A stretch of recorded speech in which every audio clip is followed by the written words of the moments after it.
রিকশার ওপরেই চিরনিদ্রায় রিকশা চালক। ঢাকা বিশ্ববিদ্যালয়ের টিএসসি এলাকায় ঘটে গেল এক হৃদয় বিদারক ঘটনা।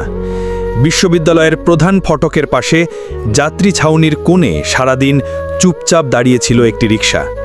পথচারীদের অনেকেই ভেবেছিলেন রিকশা চালক হয়তো একটু বিশ্রাম নিচ্ছেন, সারাদিনের ক্লান্তির একটু জিলোনো সময়। কিন্তু বিকেলে এক পথচারী যখন পাশ কাটিয়ে যাচ্ছিলেন, চোখে পড়ে রিকশাচালক তখনও একইভাবে বসে আছেন, নড়াচড়া নেই। কিছুটা সন্দেহ হলে তিনি সামনে এগিয়ে গিয়ে রিকশাচালকের শরীরে হাত রাখেন। সেখানেই ধরা পড়ে নির্মম সত্যটি, তিনি আর বেঁচে নেই। রিকশার ওপরেই তিনি মারা গেছেন, একা, নীরবে, নিঃশব্দে।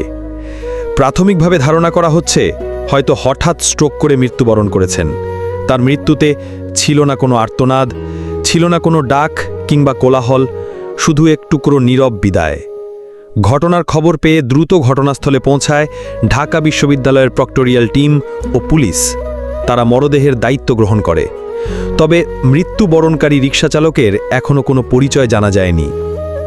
এই ঘটনায় উঠে এসেছে জীবনের কঠিন বাস্তবতা। মানুষের জীবন কতটা অস্থায়ী, কতটা অনিশ্চিত। হয়তো তিনি শুধু একটু জিলতে গিয়েছিলেন, আর ভাগ্য তাকে নিয়ে গেল চির বিশ্রামের দেশে। আমরা দোয়া করি আল্লাহ যেন তাকে জান্নাতের সর্বোচ্চ মাকাম দান করেন, আমিন। দয়া করে এই পোস্টটি শেয়ার করুন, হয়তো তার স্বজনের কাছে খবর পৌঁছে যাবে।